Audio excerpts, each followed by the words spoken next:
Selamat pagi menjelang siang, salam jumpa, saya Maulana Istarto dalam Bidik Citu, bincang pendidikan, kebijakan, dan mutu yang dipersembahkan oleh SCDP Indonesia, program kemitraan untuk peningkatan kapasitas dan analisis pendidikan yang dipimpin oleh Kementerian Pendidikan dan Kebudayaan, Kementerian Agama, dan Bappenas. Program ini nanti bisa interaktif, Anda bisa hubungi kami di 0213866712 dan 0213844545. Anda juga bisa bersama kami juga di SMS 081399399888, follow Twitter kami @pro3studio dan juga di Facebook Pusat Pemberitaan. Hari ini kami akan berbicara mengenai belajar dari guru yang tidak henti belajar. Jadi belajar dari guru yang tidak henti belajar. Nah tentu kalau kita bicara peningkatan mutu pendidikan yang terus menjadi prioritas pembangunan, di mana di dalamnya termasuk pembenahan tata kelola guru sebagai kunci di bidang pendidikan, ini disampaikan juga oleh Menteri Pendidikan dan Kebudayaan Republik Indonesia, Anies Baswedan, pada peringatan Hari Guru Nasional 2015. Betapa pentingnya guru sebagai kunci dalam pendidikan, ini juga disampaikan Presiden Jokowi yang meminta guru untuk lebih memperhatikan tidak hanya bicara soal nilai, tapi bicara juga soal moral. Ini disampaikan oleh Pak Presiden Jokowi juga dalam peringatan Hari Guru Nasional 2015. Di studio Pro 3 hari bersama saya sudah bersama Pak Gelvini ya, SSI dari SMP Negeri 199 Jakarta. Beliau juga pemenang Lomba Kreativitas Guru SMP Bidang Matematika. Pak Gelvini, selamat siang Pak Gelvini. Selamat siang Pak. Baik. Halo, selamat siang. Iya, selamat siang. Nggak kedengaran suaranya? Oke, baik. Oke, itu dia. Selamat siang, Pak. Selamat siang. Apa kabar Pak Gelvini? Alhamdulillah. Waduh, baik. saya pikir tadi bukan Pak Guru sebenarnya. Karena image-nya jauh dari guru sebenarnya. Saya pikir ini dari mana gitu, dari perusahaan mana gitu. Sekarang mindset-nya harus dirubah, Pak. Iya dong. Iya kan? Jadi guru itu nggak harus energi, nggak harus kelihatan tua, nggak harus belah pinggir kan itu kan gitu ya. Oke, terima kasih sudah hadir bersama kami pada siang hari ini. Yang kedua ini ada, wah ini ketemu lagi. Setelah beberapa episode ini Pak Toto absen gitu karena bicara soal pendidikan agama waktu itu Pak Toto Amin Sofianto EDD, the Education and Knowledge Management Specialist SCDP Indonesia. Salam jumpa kembali Pak Toto. Selamat pagi Mas Maulana. Baik, terima kasih. Selamat ketemu lagi Pak Toto. Baik, saya awal tentu ini karena tadi sudah mengenalkan Pak Gelvin ini sebagai pemenang Lomba Kreativitas Guru SMP Bidang Matematika. Itu dulu yang bisa diceritakan. Ini apa nih? Kreativitas apa yang Anda hasilkan sehingga jadi juara itu apa Pak Gelvin? Ya, jadi kreativitas yang coba saya sampaikan yaitu tentang pembelajaran matematik. Jadi biasanya kan kalau ditanya di kelas tuh, Mr. Gelvin, apa nih manfaat belajar matematik? Nah seringkali kan kita kesulitan. Nah, kesulitan-kesulitan inilah yang saya coba pecahkan. Saya cari solusinya di kelas tentang bagaimana menghargai tentang kegunaan matematik. Nah, salah satu yang saya coba kasih solusinya adalah bagaimana matematik ini dibuat seni. Jadi tidak selalu melulu harus berupa soal-soal, latihan soal, kemudian ngerjain PR dan seterusnya. Tapi saya coba kembangkan bagaimana belajar matematik itu bisa dibuat semacam pameran. Oh ya? Nah, jadi pameran matematik tentang berbagai kegunaan matematik. Gitu. Jadi kemarin yang waktu saya lomba itu saya coba buat video pembelajaran yang berupa best practice. Nah, best practice ini saya coba kembangkan dengan mengadopsi berbagai latar belakang bakat siswa. Nah, kebetulan di siswa kami ini Mas Maulana banyak sekali bakat-bakat yang terpendam. Salah satunya itu bakat menggambar. Terus ada juga, nah di kelas juga kan ada juga senang bermain laptop. Nah, coba saya kembangkan kedua pendekatan ini dengan menggunakan media poster dan media laptop software. Itu saya coba membuat semacam poster matematika di kelas gitu. Nah, poster matematikanya ini tentunya bukan sembarang poster, tapi poster yang erat kaitannya dengan materi matematika. Jadi mereka menghasilkan kreativitas seni dalam frame matematika begitu? Betul. Jadi tetap dalam koridornya pembelajaran matematika. Misalkan saya ambil contoh begini, ada sebuah payung gitu ya. Payung itu kan kalau digambar aslinya kan bentuknya kurva gitu ya.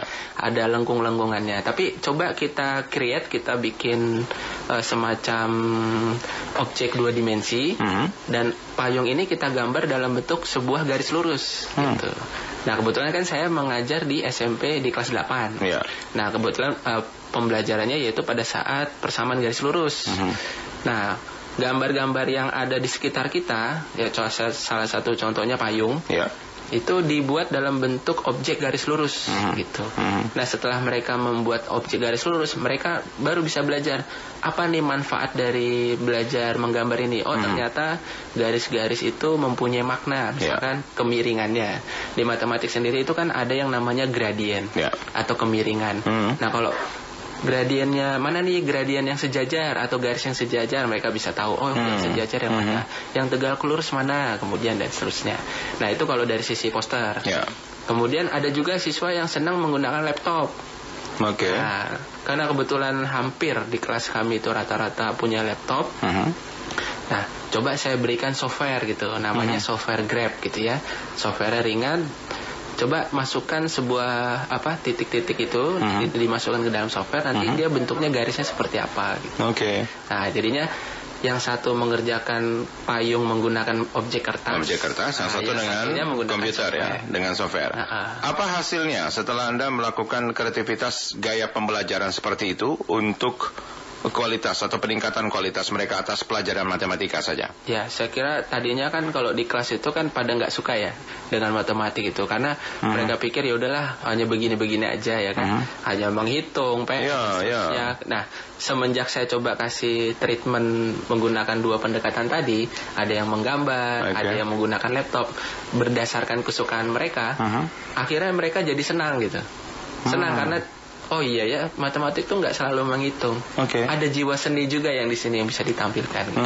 Itu tercermin dari apa? Indikator yang Anda pakai untuk bahwa mereka akhirnya bisa mengerjakan soal dengan model pembelajaran seni dikaitkan dengan model pembelajaran matematika itu apa yang Anda lihat? Pertama, memang ada alat ukurnya. Alat ukurnya itu berupa tes tertulis. Nah, saya coba menggarisbawahi bahwa tes tertulis itu kan bentuknya sifatnya hanya satu arah, siswa mengerjakan. Tapi kalau misalkan tes tertulisnya dalam bentuk portofolio, mereka mengerjakan apa objek yang mereka gambar. Nah, dari objek itu apa yang bisa mereka gali. Ternyata yang bisa digali adalah nilai kemiringannya, nilainya positif dan Oke, baik Pak Toto, topiknya ini menarik sebenarnya. Belajar dari guru yang tak henti belajar. Artinya guru seperti Pak Galvini ini selalu belajar untuk mencari model dan metode terbaik untuk memberikan untuk memberikan pengajaran agar satu poin saya sebagai keinginan guru agar muridnya paham dan menyukai pelajaran itu, Pak Toto. Bagaimana Anda melihat ini? Iya, jadi di sini semangatnya adalah bagaimana mendorong para guru kita itu menjadi pembelajar seumur hidup, long life learner. Karena apa? Karena ilmu pengetahuan itu berubah terus, bergerak terus. Di sisi siswa juga berubah terus kan. Gurunya tetap di situ, siswanya ganti terus. Nah, itu memerlukan dari sisi gurunya juga kesiapan untuk menghadapi perubahan di luar dan di dalam sekolah. Nah, memang ide-ide seperti itu tentu sangat penting ya buat proses pembelajaran di kelas, karena kalau gurunya itu terlalu lurus-lurus aja, terlalu kaku, nggak fleksibel mungkin ya, terus jadi nggak kreatif, jadi pembelajaran jadi membosankan, terus juga malah menjadi menyiksa buat siswanya gitu. Nah, dari kasus Pak Galvin tadi kan kelihatan kalau gurunya itu kreatif, terus banyak aktivitas yang menyenangkan yang dikaitkan dengan mata pelajaran yang sebenarnya matematika itu kan di benak banyak orang kan, wah ini serius, angka susah. Nah, Pak Galvin bisa membuatnya menjadi menyenangkan. Itu yang nggak berubah sampai sekarang itu memang. Pelajaran matematika, kalau ditanya pelajaran matematika itu menyeramkan, menakutkan, takut nelaran aja Pak Galvin ya. Iya. Padahal kalau saya panas dulu yang rendah nilainya PPKN saya, Pak. Nah, itu kalau dilihat dari gini, tentu kan ada terlihat sebenarnya bagaimana keinginan guru untuk belajar terus, untuk bisa mencari model-model yang baik, Pak Toto. Pada kondisi hari ini sebenarnya mana yang lebih berat? Soal mereka memang tidak ingin mencari model baru, atau justru memang ada hal yang membatasi mereka untuk lebih kreatif kan gitu? Gini, secara psikologis manusia itu cenderung mencari comfort zone kan. Jadi Betul. kalau dia sudah comfort zone di satu titik, dia akan di situ terus. Nah, yang perlu diubah dari sikap seperti itu adalah jangan terburu-buru mencari comfort zone dan menempatinya dengan buru-buru dan akhirnya di situ aja. Tetapi bayangkan kalau comfort zone itu selalu bergerak juga gitu. Jadi jangan karena dia sukanya, misalnya kalau bayangkan kalau dia guru yang sukanya nulis di papan di depan ya, dia lakukan itu bertahun-tahun gitu ya akan gitu. Tapi kalau kita dorong guru supaya agak kreatif dikit, terus melakukan refleksi ya, mikir apakah ini saya udah bener nih ya, tanya ke siswa udah bingung nanti. Nah, kalau zaman dimana nanti papan tulis nggak akan berlaku, semua pakai touchscreen, anak-anak sudah pakai tablet dan pakai iPad. Mau gimana guru begitu ya? Jadi gurunya harus siap. Jadi harus siap belajar lagi lah. Jadi artinya comfort zone-nya terus bergerak gitu. Betul. Jadi jangan hal baru dia pelajari. Nah, dan ini juga tidak kita bisa salahkan hanya guru aja. Jadi lingkungan guru juga harus mendukung. Kepala sekolah, pengawas, dinas, Dikbud ya, kementerian, orang tua juga. Jadi artinya kita banyak menuntut, tetapi dari gurunya sendiri gimana kita bantu untuk bisa memahami itu. Ini menarik, orang tua. Orang tua sekarang itu kritis nggak sih soal model pembelajaran? Mayoritas masih belum. Jadi mereka cenderung begitu ngelepas anak di pagar sekolah sudah selesai gitu. Terserah lu mau ngapain gitu ya. Nah itu yang kita ingin ubah gitu. Karena kalau orang tua juga ikut turun tangan membantu melihat masalah seperti apa ya, dan dari pihak sekolah juga welcome gitu ya, saya kira interaksinya itu akan jadi lebih baik gitu. Ya. Tapi gini Pak Gelvin, guru nggak tahu, saya harus bilang gini, guru berdasarkan atas pekerjaan. Ini SMP negeri kan? Ya, maka Anda pegawai negeri toh? Belum. Oke. Menarik. Kalau pegawai negeri biasanya kalau sudah selesai aman, tadi kata Pak Toto, sudah aman, selesai, maka dia nyaman dengan kondisi itu.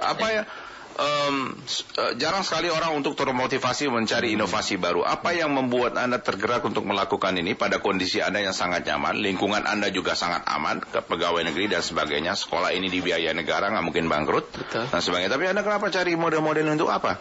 Apa untuknya untuk Anda?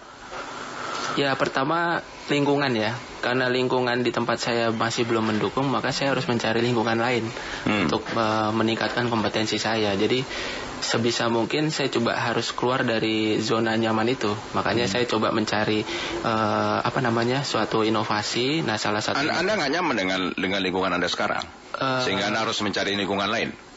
Nggak apa-apa, jujur aja. Belum nyaman. Oke ya, tapi gini, apa kepuasan seorang guru? Saya ingin tanya langsung apa yang dirasakan seorang guru. Apa kepuasan seorang guru ketika Anda menemukan hal baru, hal itu menyenangkan untuk anak didik Anda, dan dapat respon atau feedback dari murid Anda? Apa yang Anda rasakan sebagai guru? Secara fisik saya mencari senyum kali ya, senyum di antara mereka gitu. Oh ya? Seringkali saya temukan di kelas gitu ya, belum masuk saja sudah takut gitu. Pas pelajaran matematik. Padahal gurunya kayak Anda, kalau kayak Anda saya nggak takut. Padahal gurunya tampangnya kan nggak mengerikan. Ya. Jadi kalau ada guru saya namanya Bu Parulian, halo Bu Parulian, menakutkan itu. Iya, jadi image anak-anak sekarang itu kan sangat sangat sensitif.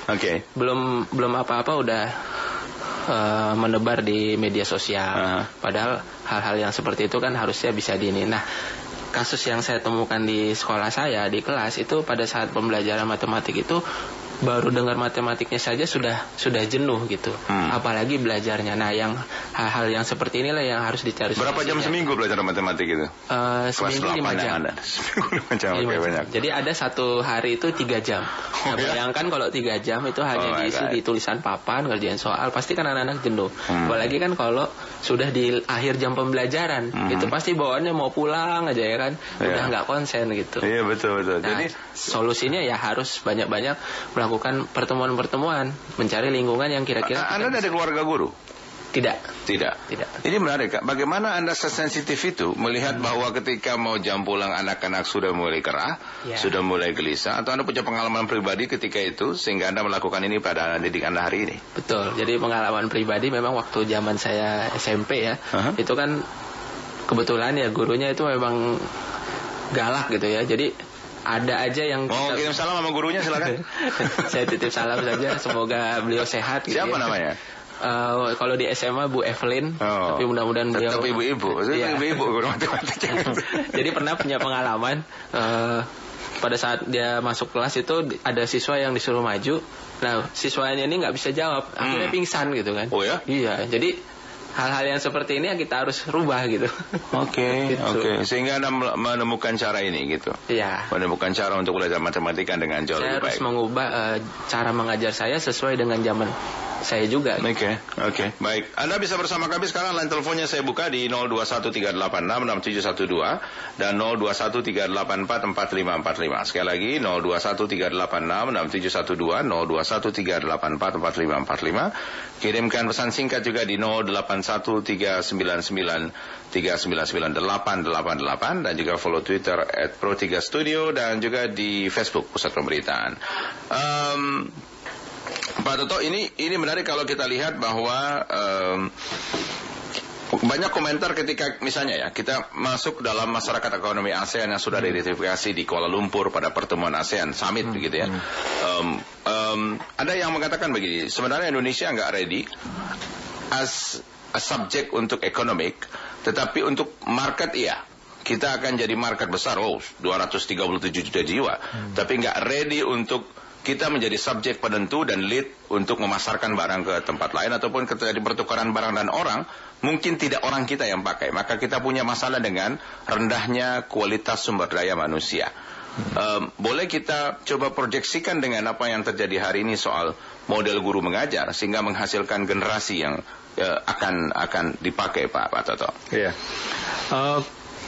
Mengubah cara mengajar itu membutuhkan waktu yang lama, tetapi akan lebih cepat itu kalau para guru ini melihat contoh. Jadi contoh itu harus dari kalangan mereka sendiri, gitu. Jadi saya bayangkan 3-4 tahun yang lalu itu berbeda dengan sekarang. Jadi guru sekarang sudah mulai agak-agak lebih peduli, aware dengan sekitarnya, terutama dengan model anak didiknya seperti sekarang itu jauh lebih peduli dibanding dulu. Dari pengalaman saya keliling beberapa daerah ya. Jadi menarik ini. Saya bulan lalu saya misalnya ke wilayah Kupang gitu ya. Nah itu saya datang ke salah satu SD di situ. Saya lihat masih sama settingnya, tetapi sudah mulai agak bergeser dengan rasa ingin tahu misalnya para guru itu terhadap anak-anaknya. Tidak hanya terhadap, tapi terhadap apa yang baru dari pemerintah, misalnya apa yang ingin diterapkan, uji kompetensi guru yang seperti apa yang sekarang sudah mungkin sudah berakhir ya 9 Desember. Sekarang pengolahan data, bentuk-bentuk pelatihan yang diharapkan. Nah, jadi itu saya kira sudah awal yang baik. Jadi kalau dalam satu perubahan itu, kalau yang aktornya sendiri dalam hal ini guru sudah peduli dengan apa yang akan berubah, itu saya kira dari sisi eksternal guru itu akan lebih mudah merangsang mereka untuk berubah. Dan ke depan diharapkan ada skema yang disebut PKB, jadi peningkatan kompetensi berkelanjutan. Itu artinya guru yang sekarang mengajar atau istilah in service itu akan diperhatikan.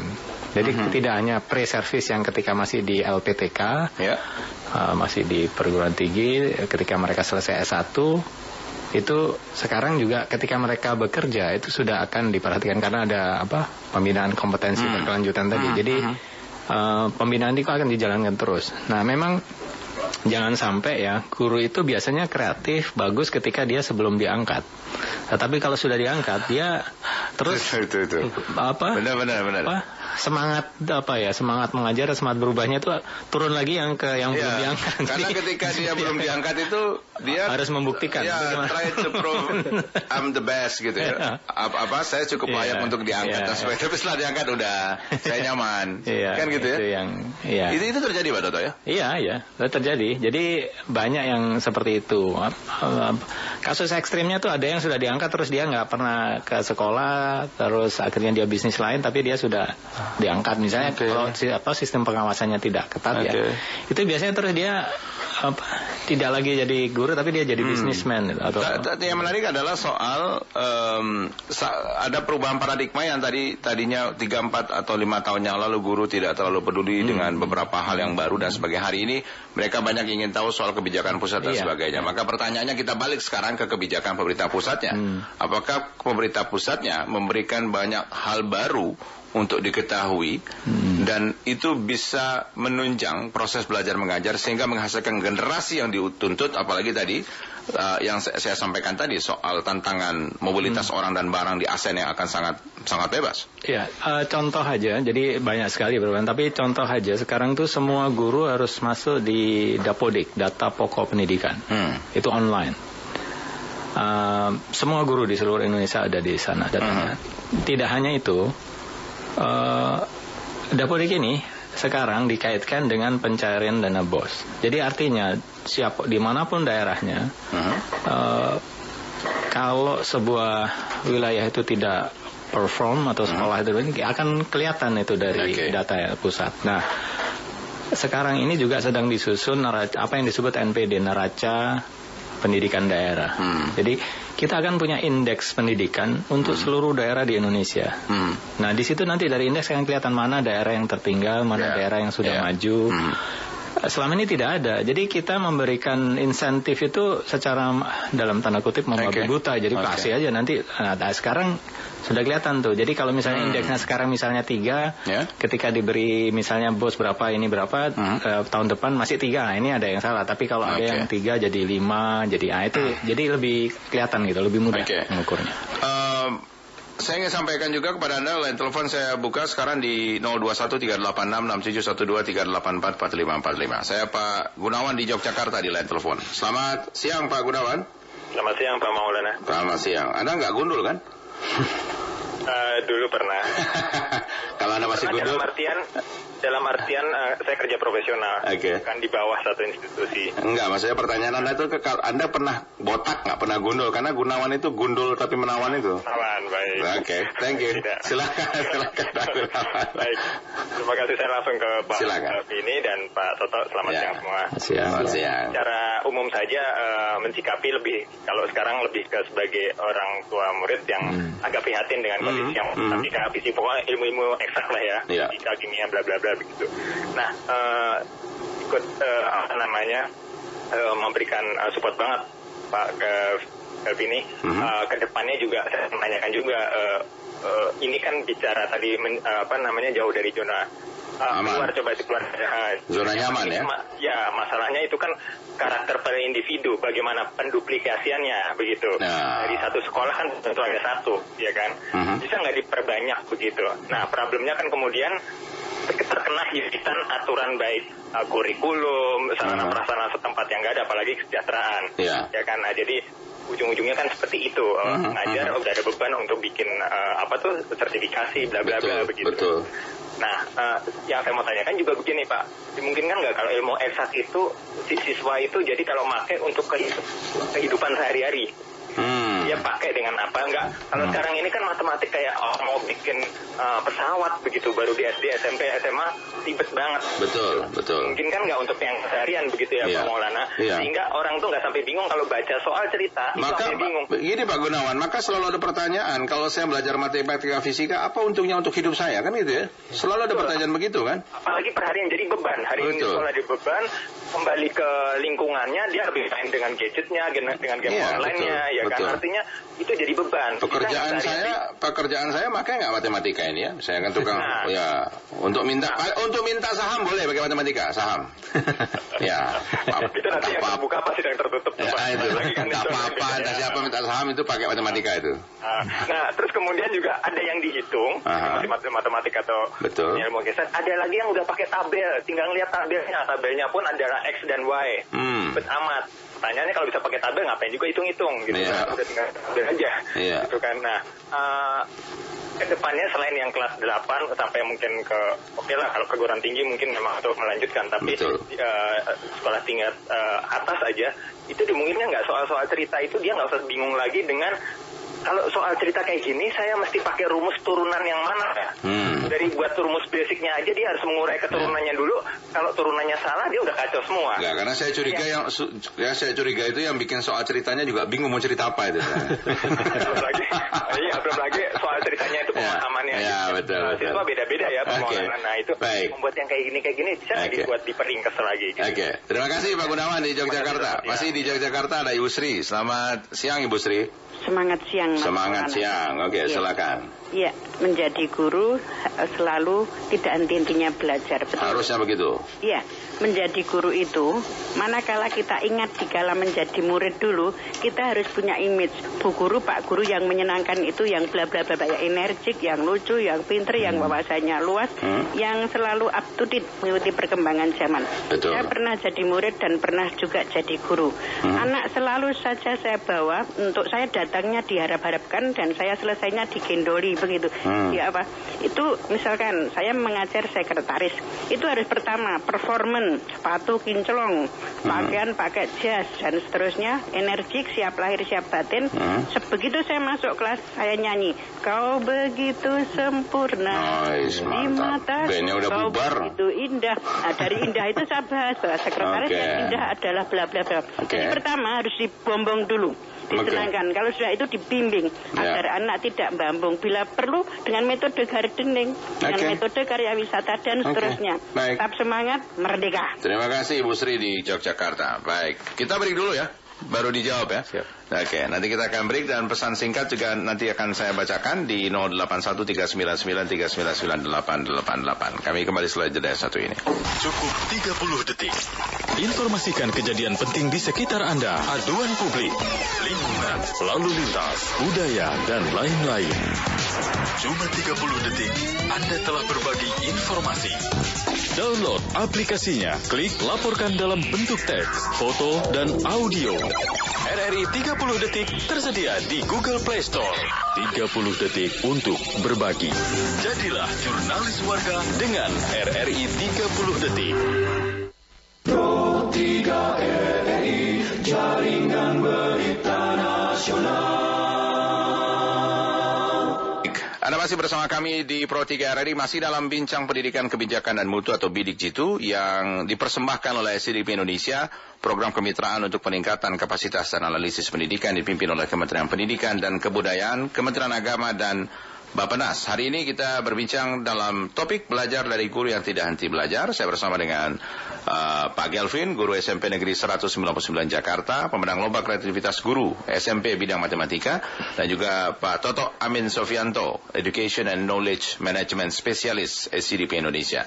Tadi ada pendengar, ada Pak Gunawan di Yogyakarta dan Ibu Sri masih juga di Yogyakarta. Saya ingin, ada pertanyaan Pak Gunawan menarik soal duplikasi. Artinya gini, ketika Anda menjadi pemenang lomba kreativitas guru, punya model mengajar seperti itu, berapa banyak dari teman-teman guru di lingkungan Pak Gelvin yang menanyakan model itu untuk diaplikasikan ke murid di kelasnya?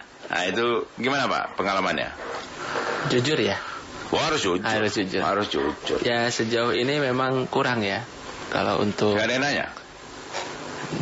Iya. Inilah Indonesia ini. Tapi anehnya, juara kok nggak ditanya. Iya, tapi yang bertanya justru banyak kan dari daerah.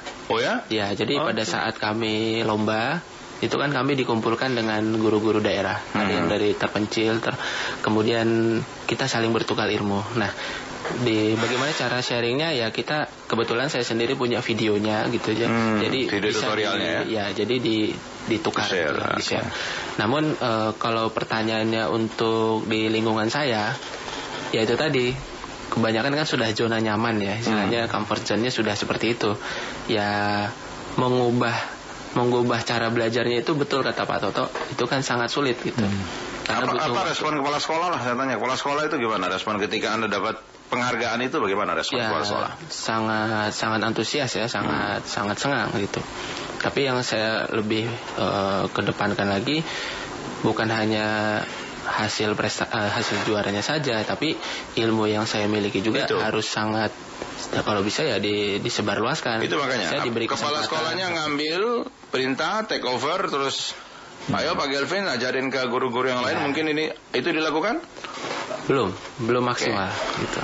Oke, kalau belum itu ada harapan. Ya. Jadi diingatkan. Kan Saya gitu. kira ya mungkin harusnya kami seperti ini diberi kesempatan gitu ya, dalam suatu event. Apa sih yang bisa diambil hikmah dari lomba yang kemarin, kemudian juga diberikan kesempatan juga untuk di forum-forum ilmiah seperti KKG, MGMP dan seterusnya. Cuma mungkin waktunya saja yang belum tersedia gitu. Oke, baik. Tadi juga pertanyaan Pak Gunawan adalah, bisa nggak ya dibikin model agar matematika itu menggambarkan kehidupan mereka sehari-hari dan bisa dipakai untuk kehidupan mereka sehari-hari? Itu tadi disampaikan. Ya, gimana, untuk Pak Gunawan, jadi sebenarnya matematika yang sekarang itu sudah canggih ya Pak ya. Artinya kalau dulu itu kan sifatnya mekanik ya, artinya 1 tambah 1 sama dengan 2 gitu kan. Tapi untuk sekarang kan sudah berkembang ya Pak. Kita lihat banyak sekali kompetisi-kompetisi yang sudah mewajibkan atau istilahnya sudah kontennya itu sudah kehidupan kontekstual. Artinya dalam kehidupan sehari-hari. Misalkan tentang rute perjalanan bus itu kan juga sudah dimasukkan gitu.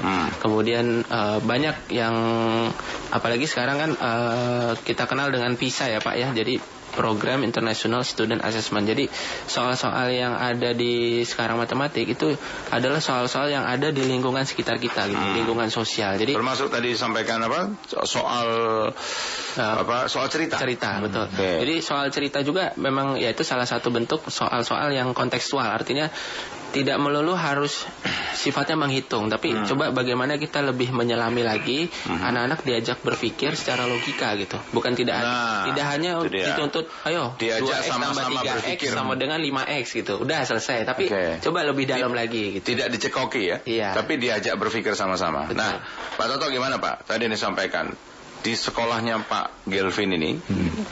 Tahu Pak Gelvin dapat juara ini, tapi nggak nanya tuh modelnya kayak gimana. Ya antusias sebagai guru kita berprestasi yang juga mengharumkan nama sekolah kita, tapi nggak pada ditanya tuh. Pak Gelvin tolong ditularkan ke guru-guru yang lain. Apa yang terjadi di iklim sekolah hari ini di Indonesia Pak Toto? Iya, jadi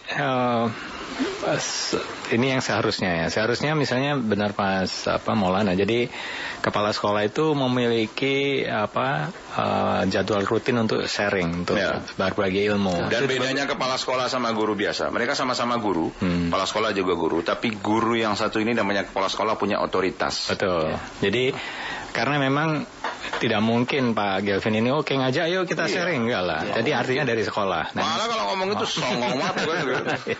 Nah, kemudian dari sisi pemerintah juga harus mendorong. Jadi gini, guru seperti Mas Gelvin ini kan champion. Jadi best practice, contoh-contoh baik, ya, bahkan terbaik. Jadi kalau bisa itu tidak hanya menjadi aset sekolah itu, tetapi aset bangsa. Jadi artinya ilmu atau praktek-praktek yang dilakukan para juara ini ditampilkan atau misalnya ada halaman khusus yang ini loh contoh-contoh praktek baik dari guru-guru yang menjadi juara. Semua guru di seluruh Indonesia, seluruh dunia kalau sudah di internet kan bisa melihat. Jadi itu juga harus difasilitasi. Jadi mungkin ada semacam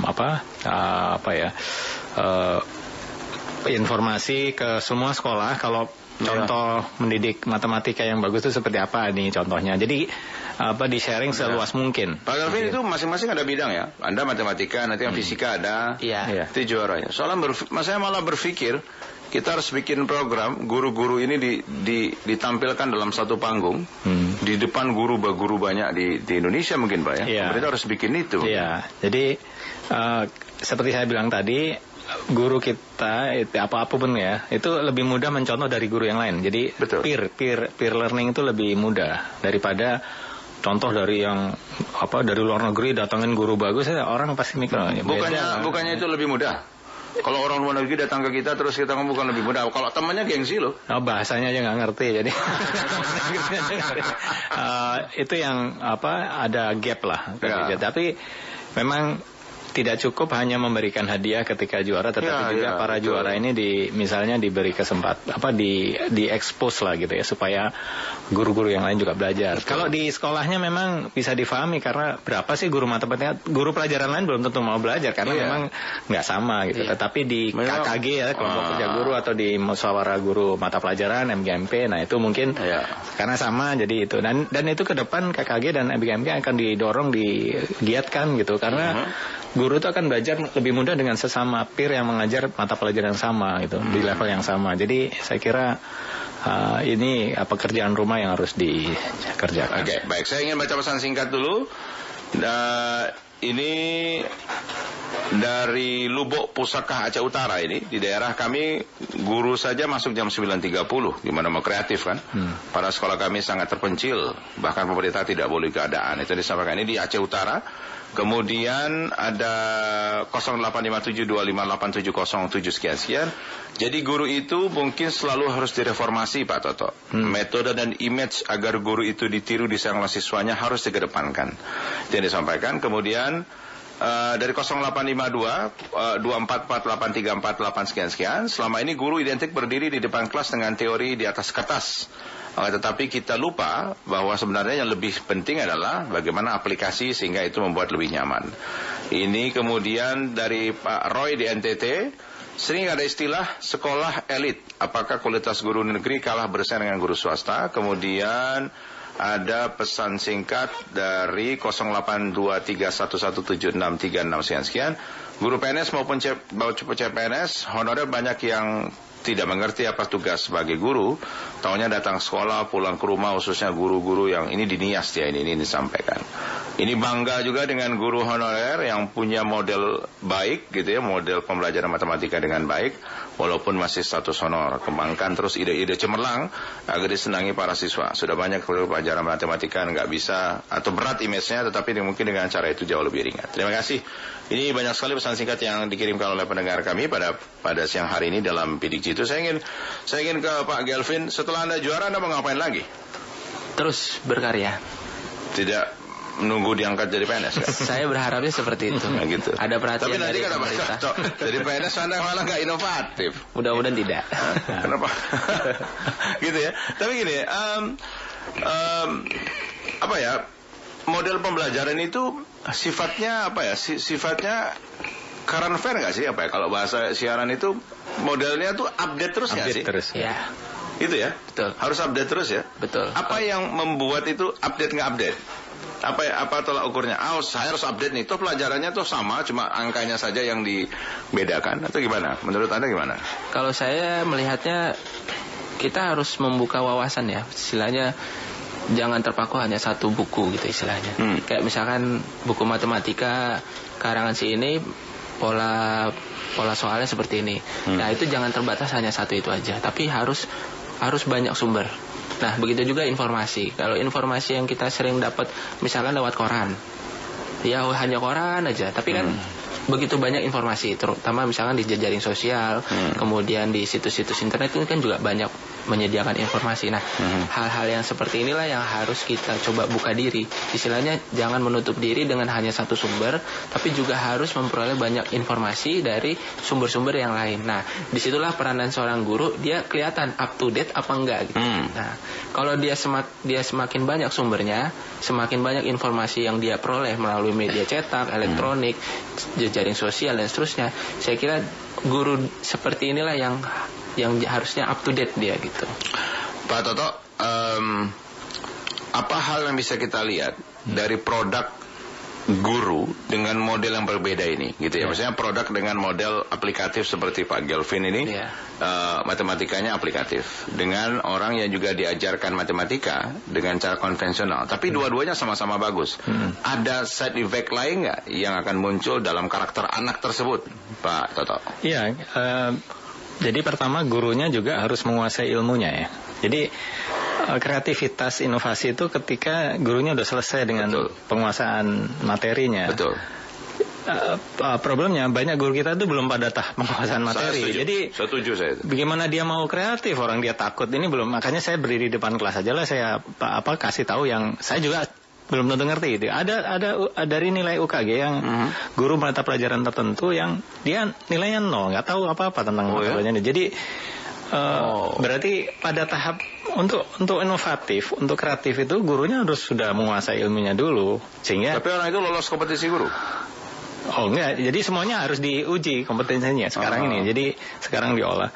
Nah, setelah dia menguasai ilmunya, nah baru dia akan mencari kan. Nah, misalnya dia sudah keluar dari comfort zone, dia akan menantang dirinya gitu. Kalau ketika kita bertanya pada siswa, kita mendorong siswa aktif, itu sebenarnya kan kita membuat kita berisiko kan.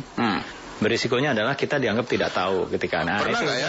Saya nggak pernah, selama saya belajar dulu pada kelas-kelas gitu tuh, jam tentang kelas 8 atau kelas 2 SMP itu, itu saya nggak pernah tuh guru nanya, saya enak nggak sih ngajarnya gitu. Ya, itu. Artinya ketika guru berani bilang begitu, itu dia berani keluar dari comfort zone. Saya bilang, gimana teman-teman anak-anak ini, saya udah bagus nggak, sudah paham nggak? Bertanya seperti aja tuh sudah kemajuan kalau ada guru yang mau. Coba ya, keluarkan pertanyaan itu buat para guru. Terus introspeksi dari situ. Jadi mungkin anak siswa mungkin takut masih ya. Tetapi lama-lama. Tapi saya pikir anak-anak sekarang nggak seperti dulu toh. Mereka sangat jujur, mereka sangat lepas. Minimal kita kalau aktif ya, kalau nggak bisa aktif cari metode pembelajaran atau update, Anda mungkin bisa update status Facebook anak-anak guru Anda. Iya nggak? Kita bisa lihat dong ada keluhan dia di timeline-nya dan sebagainya kan. Jadi itu yang saya maksud. Jadi kita membuka diri gitu ya, terus menjadi vulnerable, nggak apa-apa lah sebentar. Terus akhirnya siswa wah ini ada perubahan nih dari Pak Guru atau Bu Guru. Nah, mungkin akan jadi lebih semarak itu kelas. Jadi lebih interaktif, siswanya lebih aktif karena merasa ikut didengarkan aspirasinya.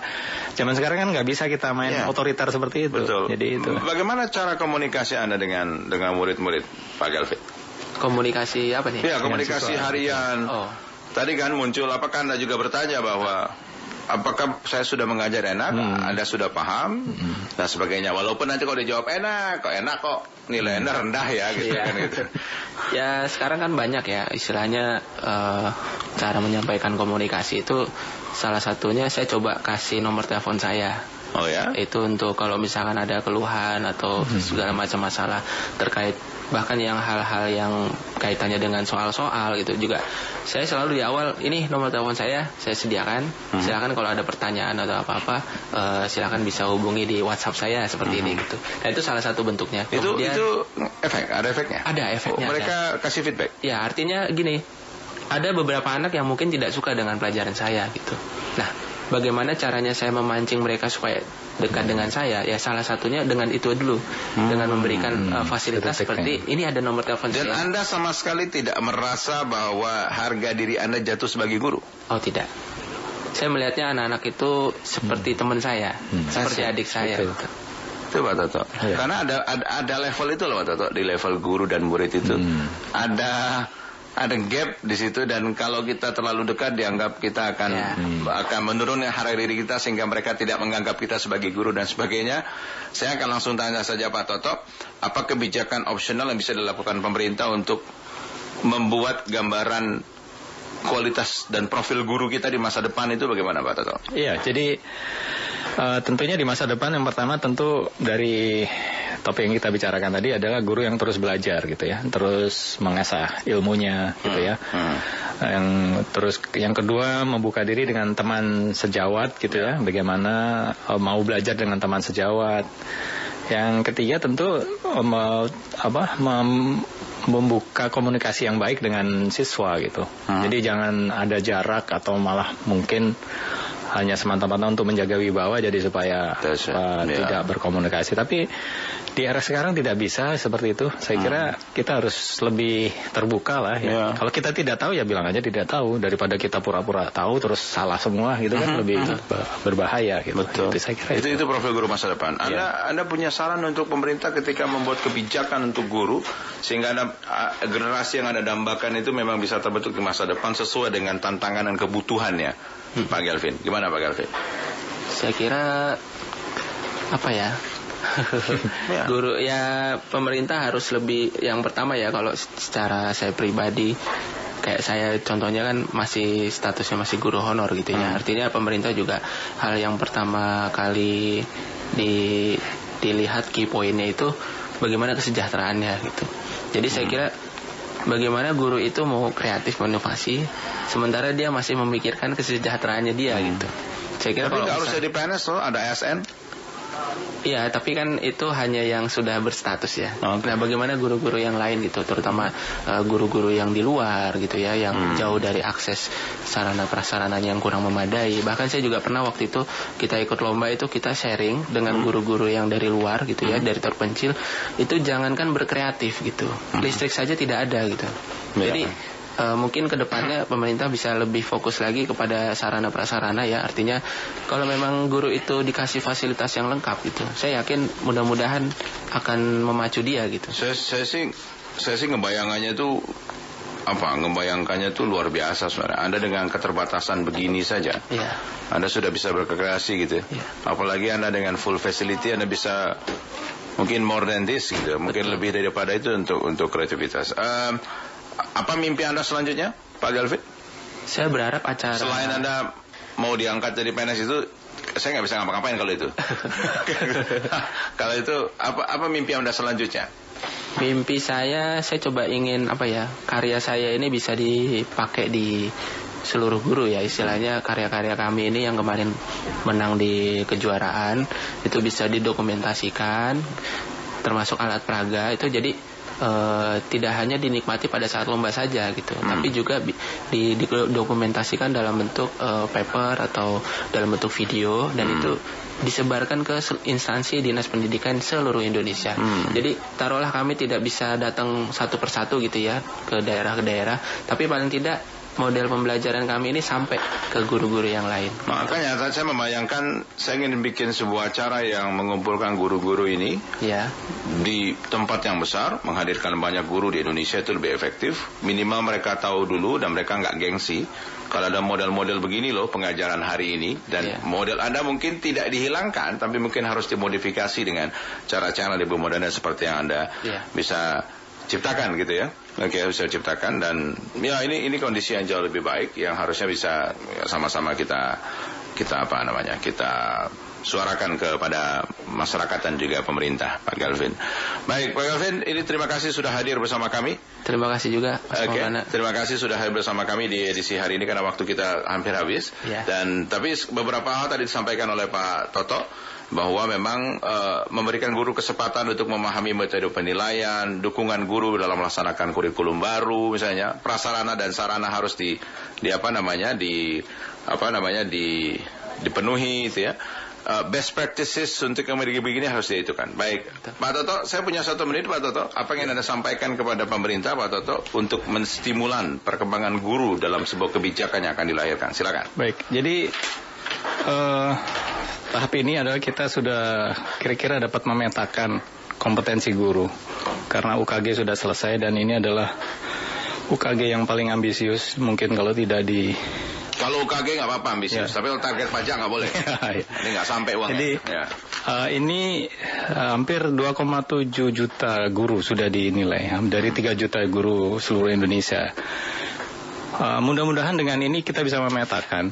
Jadi seperti tadi yang paling ekstrim yang 0, ada lagi yang ekstrim yang bagus. Nah, akan kita lihat yang bagus ini seperti apa. Kemudian juga kita cek dengan praktek tindakan kelasnya gimana. Jadi selain UKG ini komputer base ya. Jadi hanya belum tentu orang yang bagus di komputer itu terus di kelasnya gimana. Nah, itu yang harus diselaraskan. Nah, dari Pak Galvin ini kita belajar praktek di kelasnya seperti apa. Nah, itu tidak bisa diujikan lewat komputer kan. Betul. Jadi ngajar sama di depan komputer itu beda. Nah, itu yang selanjutnya pemerintah akan membuat yang saya sebut tadi pembinaan berkelanjutan. Jadi latihan PKB ya. Jadi supaya guru kita terus dilatih. Baik. Baik, Pak Toto, Pak Galvin, terima kasih sudah bersama kami di kesempatan kali ini dan terima kasih juga pendengar yang sudah kirim SMS. Mohon maaf, SMS tidak saya bisa baca semuanya karena banyak sekali. Terima kasih Anda sudah telepon. Dan demikian Bidik Jitu Bincang Pendidikan, Kebijakan dan Mutu dipersembahkan dari Indonesia dipimpin oleh Kemendikbud dan Kementerian Agama serta Bappenas.